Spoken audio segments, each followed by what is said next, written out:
চোখ যদি না থাকতো সোনা চুরি করতে যেয়ে সিটি গোল্ড নিয়ে আসতো, চুরি করতে যেয়ে আর একটা খুলতে যেয়ে আর একটা নিয়ে আসতো, ভালো টাকা না এনে জাল টাকা নিয়ে বসে থাকতো। এরকম চোখ না থাকলে সমস্যা হতো না? হতো না। সুতরাং যে আল্লাহ চোখ দিয়েছে এই আল্লাহর শুকরিয়া আদায় করার দরকার আছে না নাই? বলেন আলহামদুলিল্লাহ। আল্লাহ আমাদেরকে কোরআনের জন্য কবুল করেছেন, ইসলামের জন্য কবুল করেছেন।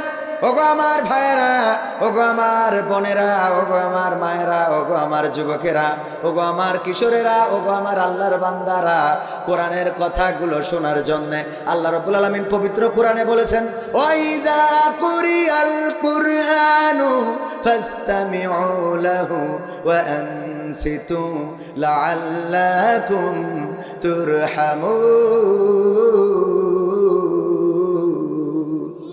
আমার আল্লাহ বলছেন, আমার কথা না, আমার আল্লাহ বলছেন, যখন তোমাদের সামনে কোরআন তেলাওয়াত করা হয়, কোরআন থেকে পড়া হয়, কোরআন থেকে বলা হয়, তখন তোমরা তোমাদের হৃদয়ের কান দিয়ে শুনবে, যাতে করে চুপ থাকবে এবং হৃদয়ের কান দিয়ে শুনবে, যাতে করে তোমাদের উপরে আল্লাহর রহমত বর্ষণ হতে পারে। বলেন সুবহানাল্লাহ। কথাটা কার? তাই আল্লাহর কথা শোনার জন্য আমরা একটু নীরবতা পালন করার দরকার আছে না নাই? আমরা একটু নীরবতা দিয়ে হৃদয়ের কানটা খুলে দিই। আল্লাহ রাব্বুল আলামিন চাইলে আমাদের আজকের এই আলোচনা হেদায়েতের ওসিলা হতে পারে, আবার এই আলোচনাটা আমাদের হেদায়েত থেকে দূরেও নিয়ে যেতে পারে না, পারে না। কারণ সব ওয়াজ শুনে সবার হেদায়েত হয় নাই। ওমর রাদিয়াল্লাহু তাআলা আনহু আল্লাহর নবীর মাথা কাটতে গেল, সাহাবীরা খবর দিল, ওগো নবী, আমরা কিন্তু আজকে ওমরকে ছাড়ব না, কারণ সে আপনার মাথা কাটতে আসছে, আমরা তাকে মেরে ফেলবো। আল্লাহর নবী বললেন, ওগো আমার সাহাবীরা, ওমরকে আমার কাছে আসতে দাও। যখন রাস্তাটা ফাঁকা করে দিল, ওমর রাদিয়াল্লাহু তাআলা আনহু আসলো। আসার পরে আল্লাহর নবী ওমরের বাহুতে নাড়া দিয়ে বললেন, ওগো ওমর, তোমার হৃদয়ের পরিবর্তন কি এখনো হয় নাই? তোমার মনের চিন্তা চেতনার পরিবর্তন কি এখনো হয় নাই? ওমর রাদিয়াল্লাহু তাআলা আনহু তরবারিটা আল্লাহর রাসূলের কদমের কাছে রেখে বললেন, ওগো রাসূল, যেই তরবারি দিয়ে আপনার মাথা কাটতে এসেছিলাম, এই তরবারি আপনার কদমের কাছে রেখে দিলাম। আর আমি ওমর বলে দিচ্ছি, শুনে নেন, আজকে থেকে আপনার কাজে যারা বাধা দেবে, আমি ওমর তাদের মাথা কেটে ফেলবো। বলেন সুবহানাল্লাহ। আমার যুবকদেরকে এমন করে আল্লাহ কবুল করতে পারে না, পারে না? এই এলাকার যুবকেরা, সোনার মানুষেরা, কলেজার টুকরারা, আমার সোনার ছেলেরা, কেউ রাগ করা যাবে না, কেউ অভিমান করা যাবে না। আমার ভাইয়েরা, আমরা বিশ্বাস করি আমার যুবকদের দিয়েই ইসলাম প্রতিষ্ঠিত হওয়া সম্ভব। বলেন ঠিক কিনা? রাজপথে দাঁড়াইছিল কারা? রাত্রে একজন নামাজ পড়তেছে, নামাজ পড়ার জন্য উজু করতেছে পুকুর পাড়ে।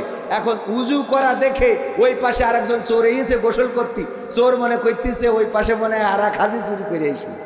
ঠিক না বেঠিক? এরকম মনে করে না, করে না? এই জন্যে আমাদের ধারণাগুলো যদি ভুল হয়, আল্লাহ যেন দাড়ি রাখে অনেকেই, দাড়ি দেখে অনেক মানুষ প্রতারিত হয়। আমার গ্রামে একজন ছিল, দাড়ি রেখে গুড় বিক্রি করতো, শীতের সময় গুড় হয় না, তো উনি যদি কেউ গুড়ে কাঠি মারতেছে তো বলতো, ভাই দাড়ি রেখে মিথ্যে কথা বলছি আপনার সাথে। হ্যাঁ, তো গুড় নিয়ে যাইয়ে দেখতো যে উপরে দানা গুড়, নিচেই ঝুলা গুড়।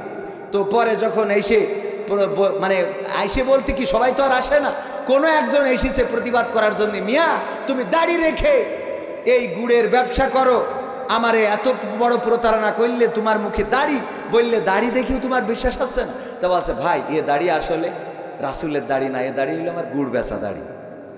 কি দাড়ি? কি দাড়ি? গুড় বেচা দাড়ি। এখন গুড় বেচা দাড়ি, এখন দাড়ি দেখেও আমরা মাঝে মাঝে প্রতারিত হই না, হয় না? ওগো আমার ভাইয়েরা, এবার আসুন আলোচনায় ফিরে আসি, বেশি সময় নেব না। কুতুবিয়া কুতুনিয়া নূর কুতুনিয়া পীরপাল নুরানি হাফেজিয়া কওমিয়া মাদ্রাসার উদ্যোগে ৩য় বার্ষিক ইসলামী জলসায় সভাপতিত্ব করছেন বীর মুক্তিযোদ্ধা আলহাজ AHM জহুরুল ইসলাম সাহেব, অবসরপ্রাপ্ত সেরেস্তাদার জজ কোর্ট বগুড়া। প্রধান অতিথি হিসেবে আপনার এলাকার গণমানুষের নেতা, গণমানুষের প্রিয় মানুষ, পরিচিত মুখ, প্রিয় ভাজন, ব্যবস্থাপনা পরিচালক, স্কাইটাস design and holdings limited, Uttara, Dhaka, engineer Mohammad Abdul Wahab Saheb BSc। এছাড়া আলোচনা করেছেন আমার আগে জনাব মাওলানা মোহাম্মদ মশিউর রহমান, হাফেজ মাওলানা মুজাক্কির হুসাইন, পৃষ্ঠপোষকতায় রয়েছেন মোহাম্মদ বখতিয়ার আলম, অবসরপ্রাপ্ত সচিব, শিল্প মন্ত্রণালয়, এবং সহসভাপতি হিসেবে আছেন তানভীর কবির তন্ময়, মোহাম্মদ মহিদুল হাসান পান্না। উপবিষ্ট দিনদার ইমানদার মুসলমান ভাই বাবাজিরা, আমার যুবকেরা, কলিজার টুকরা সোনার ছেলেরা, যাদের দিয়ে এই সমাজ পরিবর্তন সম্ভব, যারা দাঁড়িয়েছিল বলে, যারা জেগেছিল বলে এই সমাজের পরিবর্তন এসেছিল, ঠিক না বে ঠিক?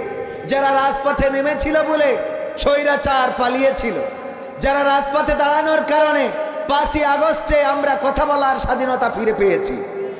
আমার কলিজার টুকরারা, দাঁড়ানো অনেক যুবক আছে, বসা অনেক কিশোর আছে, তরুণ আছে, পর্দার অন্তরালে মা এবং বোনেরা, সবাইকে অন্তরান্তরস্থল থেকে সালাম জানাচ্ছি, আসসালামু আলাইকুম ওয়া রাহমাতুল্লাহি ওয়া বারাকাতুহু।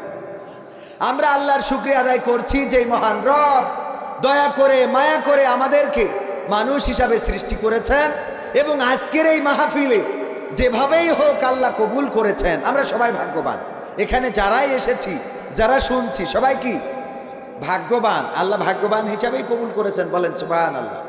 আল্লাহ চাইলে এই সময় অনেক মানুষ হাসপাতালের বিছানায় আছে না, একটু রক্তের প্রয়োজন, একটু অক্সিজেনের প্রয়োজন, একটা অ্যাম্বুলেন্সের প্রয়োজন, কিন্তু আল্লাহ সেই জাতীয় মুসিবত থেকে মুক্ত করে সুস্থ রেখেছেন, হাত পা চোখ কান নাক মুখ সব দিয়েছেন, এবং এই মাহফিলে আসার, বসার, দাঁড়ানোর, থাকার সৌভাগ্য দিয়েছেন। সে আল্লাহর শুকরিয়া আদায় করে বলছি আলহামদুলিল্লাহ।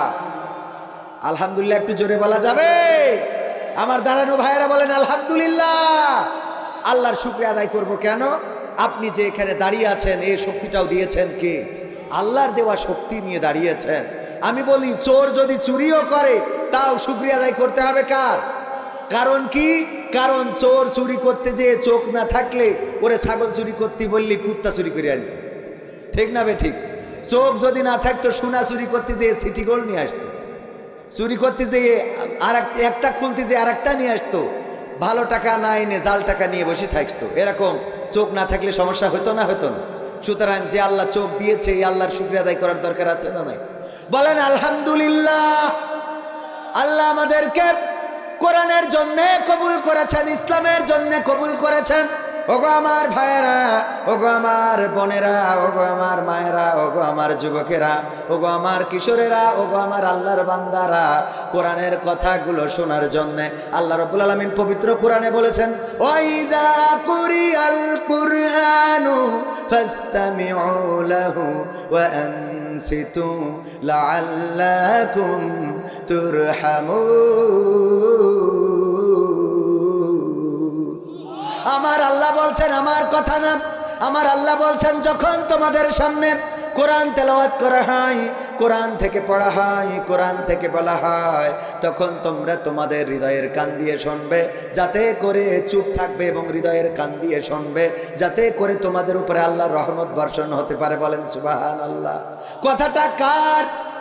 তাই আল্লাহর কথা শোনার জন্যে আমরা একটু নীরবতা পালন করার দরকার আছে না নাই? আমরা একটু নীরবতা দিয়ে হৃদয়ের কানটা খুলে দিই। আল্লাহ রাব্বুল আলামিন চাইলে আমাদের আজকের এই আলোচনা হেদায়েতের ওসিলা হতে পারে, আবার এই আলোচনাটা আমাদের হেদায়েত থেকে দূরেও নিয়ে যেতে পারে না, পারে না। কারণ সব ওয়াজ শুনে সবার হেদায়েত হয় নাই।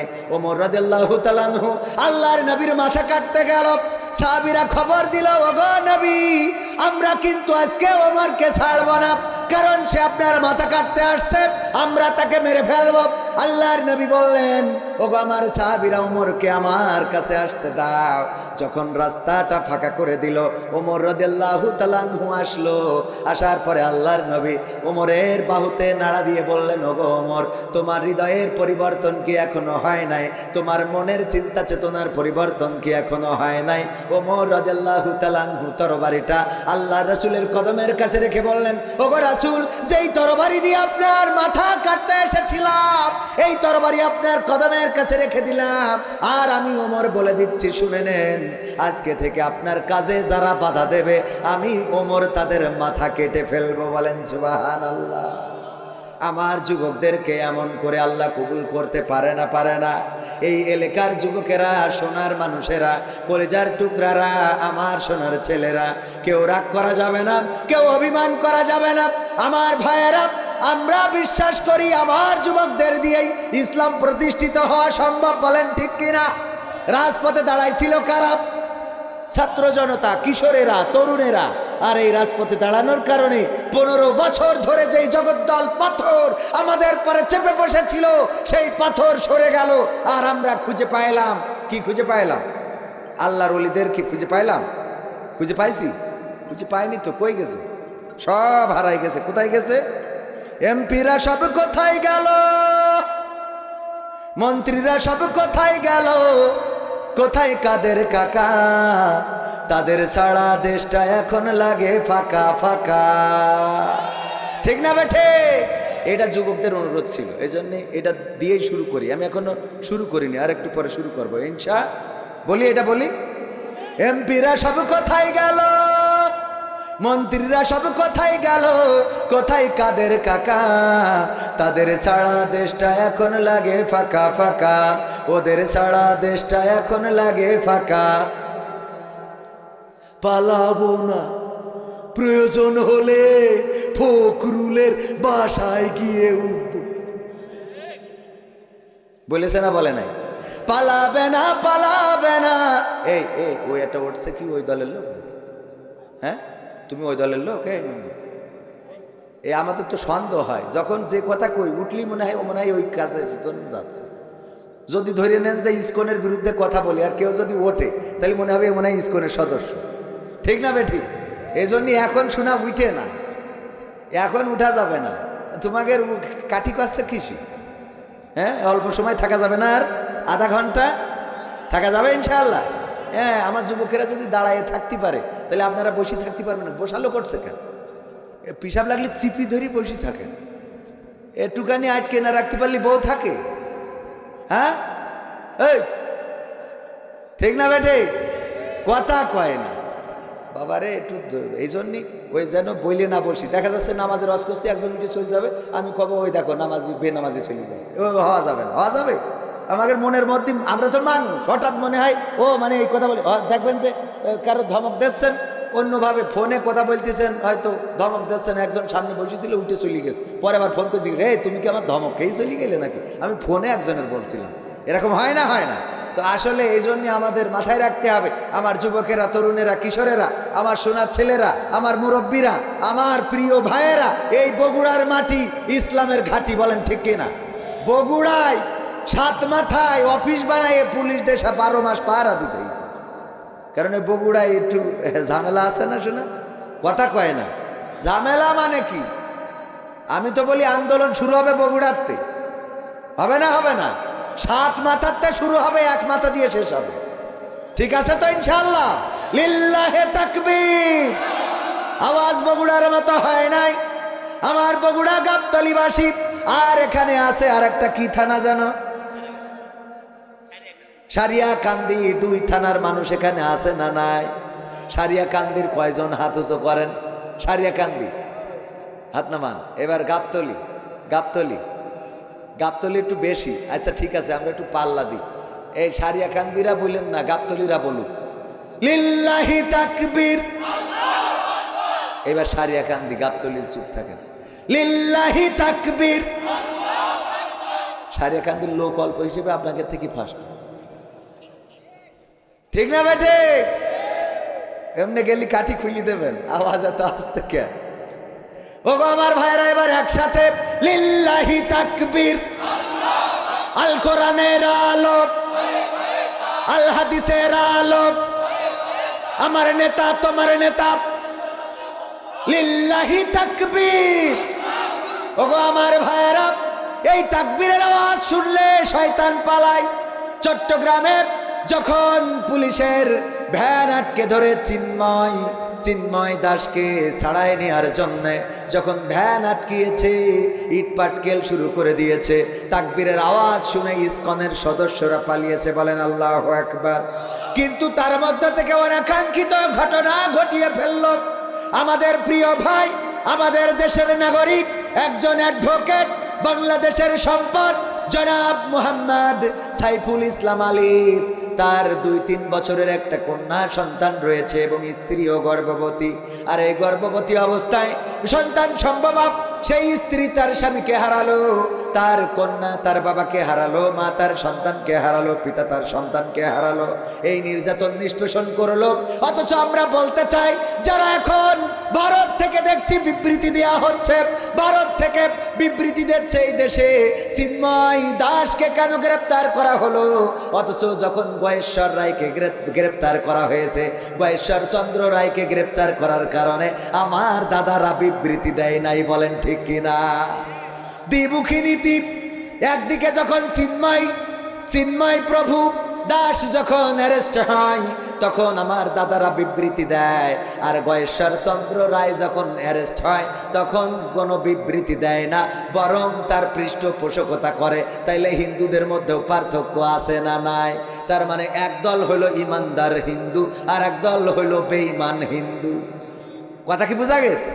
একদল ইমানদার কারণ দেশের প্রতি তাদের ভালোবাসা আছে, এই দেশকে গোলামের রাষ্ট্র বানাতে চায় না, এই দেশকে প্রদেশ বানাতে চায় না, এই দেশ নিয়ে ষড়যন্ত্র করতে চায় না, এই দেশের পক্ষে কথা বলে। এই জন্য ওই হিন্দুরা যখন নির্যাতিত হয়, যখন আমার বিশ্বজিৎকে কুপিয়ে হত্যা করা হলো ঢাকা শহরে, বারবার চিৎকার করে বলল, আমি শিবির নই, আমি হিন্দু, আমি হিন্দু, আমি হিন্দু, আমি শিবির নই। তারপরেও তাকে কুপিয়ে হত্যা করা হলো। তখন আমার দাদারা কোনো কথা বলল না। আর যখন চিন্ময় গ্রেফতার হলো তখন দাদারা বিবৃতি দেয়। তাইলে বিশ্বজিৎ আর এই চিন্ময়ের মধ্যে পার্থক্য আছে না নাই? আছে না নাই? আবার ওরা পার্থক্য করতে চায় যে এই দেশে সংখ্যালঘু নির্যাতন হচ্ছে। কি করে সংখ্যালঘু নির্যাতন হয়? এই দেশের সবচেয়ে বড় আল্লাহওয়ালা ইমানদার যিনি ছিলেন, যার পরিবার এসেছিল ইসলাম প্রচার করার জন্য, বঙ্গবন্ধুর পরিবার, সেই পরিবারের কন্যা জননেত্রী শেখ হাসিনা যায় নামাজ খুঁজত, সকালবেলা আগে উঠে নামাজ পড়ে কোরআন পড়ে দিনের শুরু করত। তারই আমরা দেশে রাখলাম না। ও কি সংখ্যালঘু নাকি?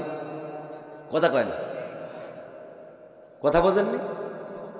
যে সকালবেলা আগে উঠেই যায় নামাজ খুঁজত কনে, হ্যাঁ, তারপরে পবিত্র কোরআন পড়ে দিনের শুরু করত, আর আমরা তাকেই এই দেশে রাখলাম না।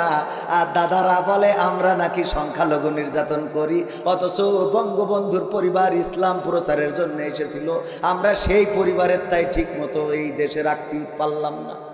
ঠিক না বে ঠিক? এরপরে আমার ওবায়দুল কাদের কাকা আল্লাহওয়ালা পীর সাহেব, খেলা হবে জলে জলে, মানুষ বাসে কয়দিন, 16 বছর তো চলেই গেল। ঠিক না বেটে? সেই ওবায়দুল কাদের কাকা, সেও আল্লাহওয়ালা, সেও একজন পরহেজগার ব্যক্তি। এরপরে সবচেয়ে বড় পরহেজগার, যার দোয়া নিয়ে আমাদের দেশ আমরা আগাই নিছিলাম, তার নাম হলো দরবেশ বাবা। এই দরবেশ বাবারও আমরা ছেড়ে দিলাম না, দাড়ি কেটে তাই থাকতে পারল না। ঠিক না বেঠে? আবার আমার মানিক্কা বিচারপতি, সেও তো আল্লাহওয়ালা কিনা, দাড়ি রেখে তো টুপি মাথাইতে বর্ডারে যেই ধরা খেয়েছে। হ্যাঁ, দাড়ি রেখে টুপি মাথায় দেওয়ার পরেও সে বিসি রক্ষা করতে পারিনি। ঠিক না বে ঠিক? তাইলে সেও কি সংখ্যালঘু নাকি? না, সংখ্যালঘু না। সুতরাং যারা বলে এই দেশে সংখ্যালঘুদের পরে নির্যাতন হয়, আল্লাহর কসম করে বলি, আমাদের দেশের সংখ্যালঘুরা ডিমের মধ্যে যেমন কুসুম থাকে তেমন করে আমার দেশে সংখ্যালঘুরা বেঁচে আছে। বলেন ঠিক কিনা? কিন্তু যারা উগ্রতা দেখায়, যেমন বাংলাদেশেও ছিল জেএমবি, বাংলাদেশেও ছিল হরকাতুল জিহাদ, বাংলাদেশেও আইএসের শাখা সংগঠন ছিল, এইগুলো মুসলমানদের সংগঠন। তারপরেও আমরা এই সংগঠনগুলোকে মেনেছি না মানি নাই? আমরা মানি নাই। এই বাংলাদেশে তাদের রাজনীতি করার অধিকার তো দিই নাই, বরং নিষিদ্ধ ঘোষিত জেএমবি সংগঠন। ঠিক কিনা? আমরা সেগুলোকে নিষিদ্ধ করেছি। ওগো আমার ভাইয়েরা, তেমনি ভাবে হিন্দু যারা আছে, আল্লাহওয়ালা হিন্দু আছে, ইমানদার হিন্দু, তাদের দিক থেকে ইমানদার, আর কিছু আছে জঙ্গি হিন্দু, আর এই জঙ্গি হিন্দু হলো ইসকনের হিন্দুরা। ঠিক আছে তো? তা না হইলে একজন আলিফ আমার সাইফুল ইসলাম আলিফকে হত্যা করার পরে তারা ফেসবুকে লিখেছে আমরা অসুর হত্যা করলাম, নাউজুবিল্লাহ। কয় অসুর দমন করলাম, ওদের ধর্মীয় ভাষায় অসুর দমন করার কথা বললো। আহারে ওই কান্দে সাইফুলের মা, অল্প বয়স, মাত্র কয়টা বছর হলো বিয়ে করেছে, একটা ছোট্ট সন্তান, বাবা বাবা বলে চিৎকার করছে। মাকে বলছে ওগো মা, বাবা তো প্রতিদিন আমার জন্য মিষ্টি নিয়ে আসে, আজকে কেন মিষ্টি নিয়ে বাড়িতে এলো না গো মা? এই সন্তানের কি বুঝ দেবেন? অথচ ইসলাম এমন একটা ধর্ম, আল্লাহ রাসূল সাল্লাল্লাহু আলাইহি সাল্লাম এমন একটা সমাজ প্রতিষ্ঠিত করে দিয়েছিলেন ইসলাম দিয়ে, যে এই ধর্মের মানুষেরা এক পাশে ছিল ইহুদির দোকান আর এক পাশে ছিল মুসলমানের দোকান। রাস্তার ডান পাশে ধরেন মুসলমানের দোকান, বা পাশে ইহুদির দোকান, রাস্তার দুই পাশে দুই দোকান। বিকাল বেলায় একজন কাস্টমার আসলো ইহুদি, সে আসার পরে বলল তোমার দোকানে এই পণ্যগুলো কি আছে? ওই মুসলমান লোকটি বলল আছে, তবে তুমি রাস্তার ওই পাশে বা পাশে যেয়ে ওই ইহুদির দোকান থেকে এই পণ্যগুলো কিনে নাও। ইহুদি মনে করলো আমি ইহুদি হওয়ার কারণে মুসলমান হয়তো আমার কাছে পণ্য বিক্রি করবে না, সুতরাং আমি যাই ইহুদির দোকান থেকে কিনে নিই। ইহুদির দোকান থেকে পণ্যগুলো কিনে নিল। তারপরে হঠাৎ করে চিন্তা হলো, এই সমাজে কি এমন সমাজ এসে গেল যে এই সমাজে আমাদের ইহুদিদের সাথে মুসলমানেরা কেনা বেচা করবে না? এই প্রশ্নটা করার দরকার, জানার দরকার। এই জন্যে আবার ওই ইহুদি ঘুরে আসলো মুসলমানের দোকানে, এসে বলল ওগো আমার মুসলিম ভাই, ওগো আমার দেশি ভাই, আমি তোমার দোকানে আসলাম, যেই পণ্যগুলো চেয়েছিলাম ওই পণ্যগুলো তোমার দোকানে কি আছে? বলল হ্যাঁ আছে। তাইলে ওই পণ্যগুলো তুমি কেন আমাকে দিলে না? আমাকে কেন ইহুদির দোকানে পাঠিয়ে দিলে? ওই মুসলমান জবাব দিল, ওগো আমার ভাই, সকাল থেকে বিকাল পর্যন্ত আমি দোকান খুলেছি আর আমার ওই পাশের ইহুদি ভাইও দোকান খুলেছি। আমার সকালে এত বেচা কিনা হয়েছে, এত বেচা কিনা হয়েছে যে আমার চাহিদা পূরণ হয়েছে। ওই ইহুদির দোকানে অত কাস্টমার যায় নাই। আমার বাড়িতে মা আছে, সন্তান আছে, স্ত্রী আছে, তারা প্রতিদিন অপেক্ষায় থাকে আমি বেচা কিনা করে তাদের জন্য কিছু নিয়ে যাব। ওই ইহুদি ভাইয়ের বাড়িতেও তার মা আছে, তার পরিবার আছে, তার সন্তান আছে, তারাও অপেক্ষায় আছে বেচা কিনা করে কিছু বাড়িতে নিয়ে যাবে। কিন্তু তার দোকানে যদি বেচা কিনা না হয় তাইলে কি নিয়ে যাবে? সন্ধ্যাবেলা মায়ের কাছে কি জবাব দেবে? স্ত্রীর কাছে কি জবাব দেবে? সন্তানের কাছে কি জবাব দেবে? এই কারণে আমি দেখলাম আমার আর বেচা কিনা না হইলেও চলবে, আজকে অন্তত আমার ইহুদি ভাইয়ের কিছু বেচা কিনা হোক। আল্লাহু আকবার। এই ছিল ইসলাম, এই ছিল আমাদের ধর্ম, এই ছিল আমাদের রাষ্ট্র ব্যবস্থা। শুধু তাই নয়, আমর ইবনে আস রাদিয়াল্লাহু তাআলা আনহু যখন দামেস্কের গভর্নর হিসাবে নিয়োগ পেয়েছেন, তখন হঠাৎ করে খ্রিস্টানেরা চিল্লা পাল্লা চেঁচামেচি শুরু করলো। খ্রিস্টানেরা চিল্লায়, তাদের পাদ্রী এসে বলল কি হয়েছে? বলল আমাদের যিশু খ্রিস্টের মূর্তি ছিল, ঈসা মাসিহের মূর্তি ছিল, সেই মূর্তির নাক ভেঙে ফেলেছে। আমরা ধারণা করছি এই নাক ভেঙেছে মুসলমানেরা। কারা? মুসলমানেরা অভিযোগ করলো। কারা? খ্রিস্টানেরা। কারা? খ্রিস্টানেরা।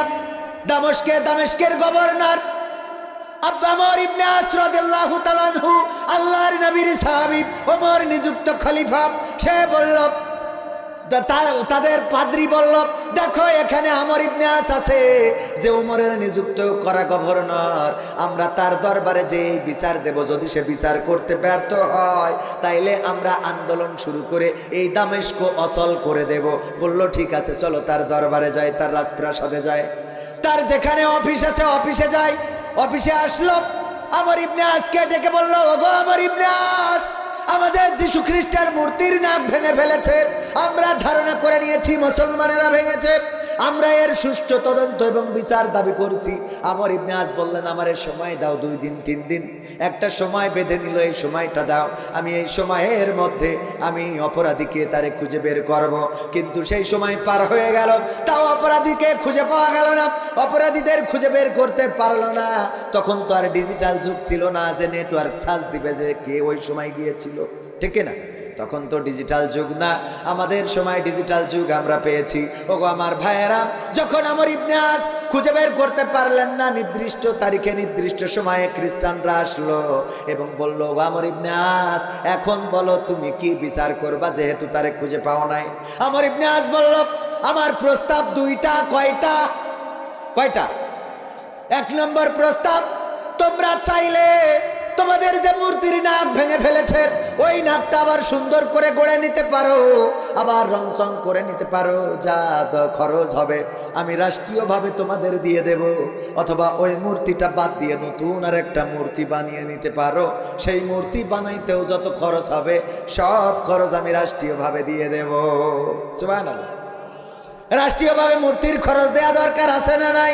রাষ্ট্রীয়ভাবেও দেয়া যাবে ভাইয়েরা আমার। তবে ধর্ম যার যার উৎসব সবার এই কথা বলে পূজা মণ্ডপে যাওয়া যাবে? যাওয়া যাবে? যাওয়া যাবে না ও আমার ভাইয়েরা। এরপরে আমর ইবনে আস রাদিয়াল্লাহু তাআলা আনহু যখন এই দুইটা প্রস্তাব দিলেন, খ্রিস্টানেরা বলল, না, আপনার এই প্রস্তাব আমরা মানি না, এটা পছন্দ হয় নাই।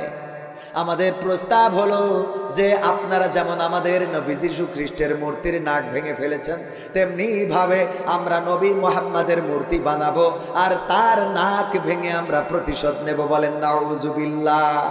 আমার রাসূলের মূর্তি যদি কেউ বানাতে চায় আমরা কি বানাতে দেব? আমার রাসূলের যদি কেউ ছবি আঁকতে চায় আঁকতে কি দেব?